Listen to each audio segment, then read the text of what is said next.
Okay, hi guys, how are you? Hey, hey, hey. All right, so I am gonna try to see if this is gonna load. It may not, which is fine. Um, there we go. I'm gonna send this. So all right, so it is Saturday, you guys. Some of you guys got on the Enroll-a-thon. I was able to pop into a couple of them too. Here's the thing, it's Saturday at 1 o'clock. Not saying that everyone should be working, but I want to have this topic go live now because I want to make sure that we all just really get, I guess, even more of an understanding of accountability. Here's the thing, I think some of us have too much accountability. I think some of us are searching for accountability, and I think some of us are scared of accountability. And that's really the topics that I want to talk about today, okay?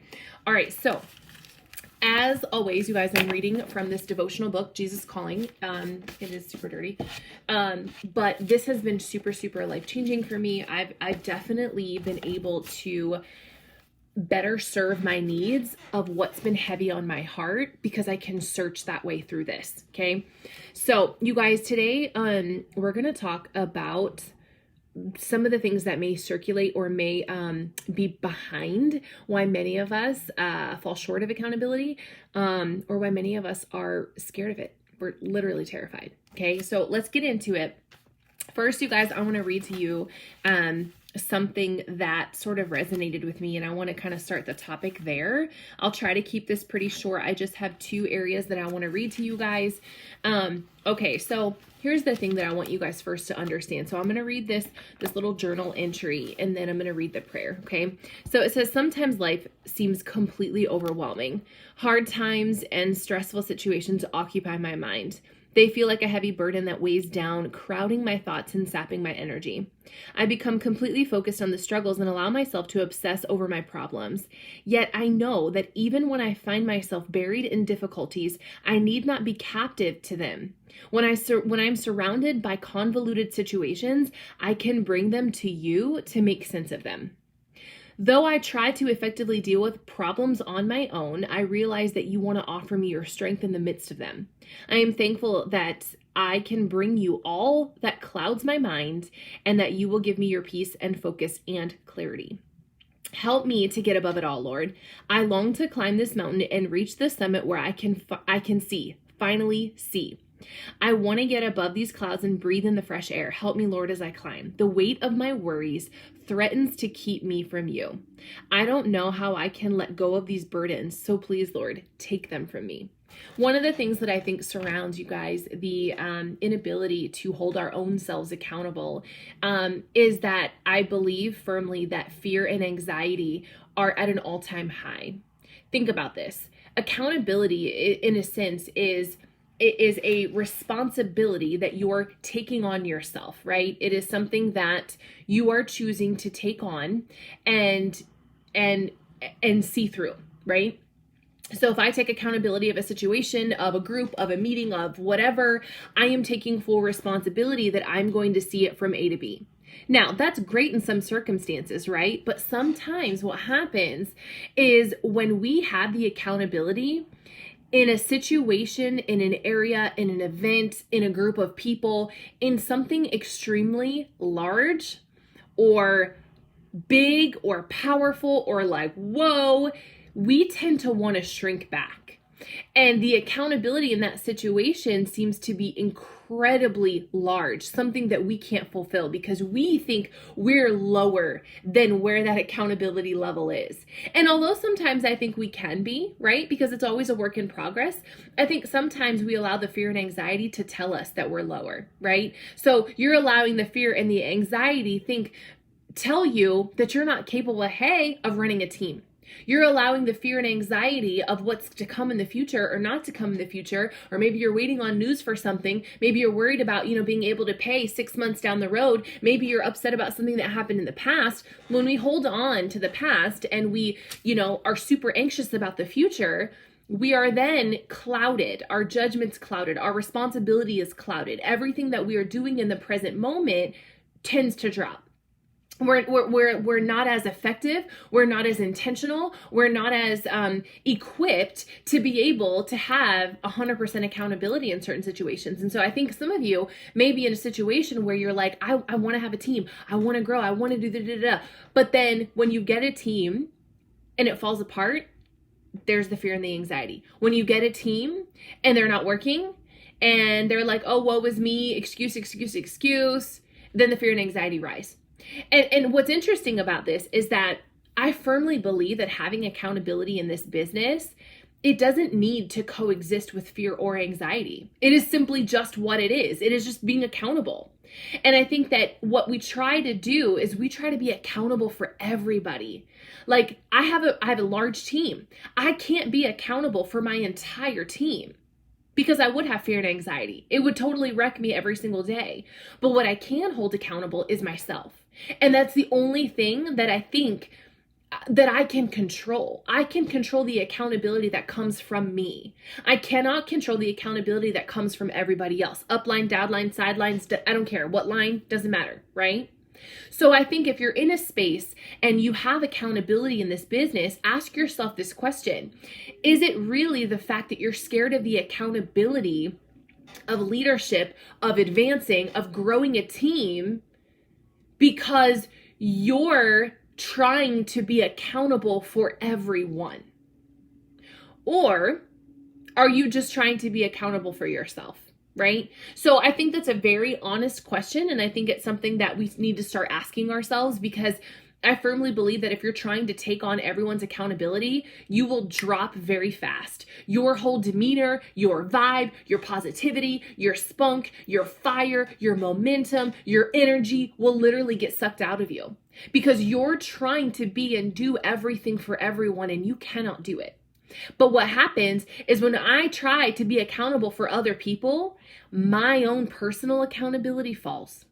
I'm not showing up as much. I'm not going live as much. I'm not posting as much. I'm not doing my stories as much, right? Oh, but I'm accountable for you because I'm giving you these charts and I'm meeting with you one-on-one and I'm da-da-da. And we try to suffice it in our heads that it's acceptable because we're doing everything for everybody else. When in all actuality, when you're running a business, when you're running a social media based business as a sole proprietor, that's exactly what it means. A sole proprietor. So it's actually not that admirable that you choose to take on everybody's accountability as your own. And I think that if you're not changing it, you're choosing it. So leadership doesn't have to be this big, scary, ugly monster, right? Now, is leadership difficult? Absolutely, because you're trying to elevate in a way that you've never been before. So in that regard, it's challenging. But when we talk about accountability, guys, that's totally different, right? Accountability is just self-driven, and it's my responsibility. I am choosing to see something all the way through its entirety, from A to Z. I'm going to start with it, and I'm going to go through the process with it. I'm holding myself accountable, me, personally. I can't hold Felicia accountable. I can't hold Zarita accountable, right? I can't. I can encourage you, but I can't hold you accountable, all right? So that's talking to the people that have accountability and are kind of scared of it, right? All right. So now I want to flip gears, you guys, and I want to, 502, I want to read the other part of this, you guys. So let me go to it. Here we go. Okay. All right. So this next part, you guys, I'm going to read this prayer. Okay. And it says, "Dear God, everything seems to be tugging at me. What I eat, what I wear, where I go, what I do. I feel so attracted to things that seem to steal my time and draw me away from what I know is best." How many times do we do that in our entire day? How many times are you feeling the pull, the gravitate, like literally being pulled from doing the task that you set down to do, and you're pulled in 1,000 different directions, right? I am feeling so attracted to things that seem to steal my time and draw me away from what I know is best. You know, getting those host posts up is best. You know, doing a story, making your coffee or whatever else is best. You know it's best, yet you are choosing to switch your focus. And that is procrastination at its finest. That's what that is. When we don't or choose to not raise our level of effort, we're going to fall every time to the level of our procrastination, right? Like if I'm not choosing to increase the effort in which I give every task that I sit down to do, then procrastination will seep through and it will allow me to feel okay about making an excuse to prolong what I'm doing. Does that make sense? I hope that makes sense. Okay. So my cravings and desires are pulling at me like ropes attached to my ankles, dragging me to the point of hopelessness. When I try to pull away, the ropes tear deeper into my flesh and yank me to the ground. I'm left bruised, broken, and wondering how to regain my footing. Has anyone felt like that? Have you literally felt like that in your life maybe? Like you are literally just being pulled and you're like a rag doll getting thrown around in multiple different directions. Nothing you do is ever good enough. You are barely above water. You take 10 steps forward to take 11 steps back, right? What has ensnared me? How did I get here? What is that? The things that I once drew me in so pleasantly now seem like they're stalking enemies desiring to snatch the life from my very soul. I can't find anything satisfying anymore. Worse, I can't seem to find you. Where are you, God? How did I get trapped in a place so far from you? I feel so alone and afraid. Please show me where I went wrong. Show me the way back to you. You're the only one who can save me now. And what's so interesting about this prayer, you guys, is I think every single one of us can relate to having a time in our lives where we felt this way. How did I get here?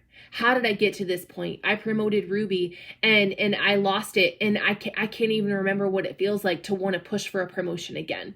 I have been in the business for 8 years. Sure, I'm a triple diamond. Great. But I haven't been paid as a triple diamond forever. Right? I don't know what it feels like to have that momentum back, right? I came into the business and I was just like, pedal to the metal. I was flying. I promoted extremely fast and then I stalled out. I don't know how to get that back. So I think all of us can relate to, if we talk specifically about this business, I think many of us can relate to the fact that we've all been in a situation where we feel or can look up and we say, how did I get here? How did I get so far from the fire? How did I get so far away from the momentum I once had? How did I get so far away from enjoying posting, enjoying doing my stories, enjoying taking pictures? How did I get so far away from it, right? Okay, so the prayer is worship me only. Idolatry has always been the downfall of my people. I make no secrets about being a jealous God. Current idols are more subtle than ancient ones because today's false gods are often outside the field of religion. Isn't that interesting? People, possessions, status, aggrandizement. Wow. Aggrandizement. Yeah. Okay. Self-aggrandizement. Okay. Whatever. Are some of the most popular deities today. Beware of bowing down before these things. False gods never satisfy. Instead, they stir up lust for more and more. Ooh, guys, this hits deep. And I'm going to tell you why in a second. When you seek me instead of the world's idols, you experience my joy and peace. These intangibles slake the thirst of your soul, providing deep satisfaction. The glitter of the world is tiny and temporal. The light of my presence is brilliant and everlasting. Walk in the light with me. Thus become a beacon through whom others are drawn to me. Okay, so what's interesting about this, you guys, is that what he's saying is that you have allowed your accountability and your responsibility and your focus to go elsewhere and shift to things that are literally trying to suck your soul away. Like it steals your joy, okay? This could be related to random phone calls. You get on social media to do one certain task and then you find yourself watching videos. You're on TikTok getting content ideas and then 2 hours later you find yourself like, why am I still watching this? You're so obsessed with things that have nothing to do with your journey, right? Your immediate journey. So you're obsessed with money. You're obsessed with a relationship. You're obsessed with a person. You're obsessed with your house looking so beautiful. You're obsessed with having the nicest car. You're obsessed with having the nicest house or the nicest clothes or shoes. Or you see someone on social media and you start comparing yourself and you start changing and your voice changes and how you present yourself is different, right? So what all of those things are he's saying is like, it used to be different, right? Like I didn't have to worry necessarily about, my people worshiping ancient ones, right? Ancient idols. It's now present, and present idols look so much different. And that's what he's saying. And what he's saying is that's not going to serve you in the long run. It may feel good to be so obsessed with that right now, but I'm telling you, a life without me is dark, right? It's dark. And I think this has so much to do with our level of accountability and our need or want for more. And I think when we have accountability in this business, I think that do we have to hold ourselves to a different standard? Sure. But that's with anything. That's with any job. That's with any parenting. That's with anything that you take on as a responsibility. The accountability is hand in hand with it. And so I think that what's so interesting is that we will do all the other things and hold ourselves accountable in our outside life. Yet when it comes to this business, this is the first thing to slip. Our thought process that we can be accountable in this business goes by the wayside. It's as if it's a laughable topic. Ha ha ha. Yeah, accountable. Okay, yeah, that. I thought I could, but I don't think I can do that. That's not for me. You're really good at it, but I'm not that good at it. You're really good at creating a schedule, but I'm not that good at it. Here's the thing that I think we need to get really, really honest about. Have you ever watched a social media person or someone in a, I don't know, someone that you just admire? Maybe it's their personality. You like their content that they have. Ask yourself one question. Do you see them flaunting, boasting, talking about all their false gods that they worship potentially or don't, right? Is that what attracts you to them? Or are you attracted by their ability to have it all? Not only can they have a relationship with God, but they can have a successful marriage that they show you through social media. They can have a successful, parenting with their children that you crave. They can have successful jobs, incomes, cars, houses. Sure, they can have that all. But I think what we misinterpret success for sometimes is that it comes so easy, that it's not going to take work. It's not going to take accountability. It's not going to take responsibility and organization. It's not going to take, yes, it is. So I hope this helps a little bit. I hope that you guys understand that accountability is not this big, ugly green monster. It is necessary for growth and change. And the longer you allow yourself to avoid accountability that you have or need to have within this business, the longer it's going to take you to promote or elevate to that next level. And I think any single one of you can be amazing leaders. Every single one of you are leaders in my eyes. But I want you guys to understand that it is going to take accountability. It is going to take effort. It is going to take that moment where you have to, it's funny, where you have to, let me see if I can find it really fast, where you have to literally allow fear to go by the wayside, and you got to be like, look, like, this is what we're going to do. Okay. We're going to step up. Even if it's hard, I'm still going to step up anyway, so let me, I don't know if it's here or not, you guys. This was such a good topic on fear. And I was like, OMG, like, this is so good. Is that it? No, that's not it. Oh, I don't know. I'll have to find it again and share it with you guys in the chat, but it was so stinking good. And I was like, oh my gosh, like, I need to repeat this all the time. Fear. Where is it at? OMG. I don't know. I don't see it. But anyway, guys, I hope this helps. I will upload this for you guys. Let me know your aha moments. I hope this helps to reach some of you. And if not, that's okay too. Oh, here it is. Maybe it was about anxiety. So it says here that anxiety is a result of envisioning the future without me. That was what it was. So it was a topic on worry and fear, but he says anxiety is a result of envisioning the future without me. And he said in this prayer, he basically says, if you must consider upcoming events, follow these rules. He says when you're praying, right? He says, do not linger in the future because anxieties sprout up like mushrooms when you wander there.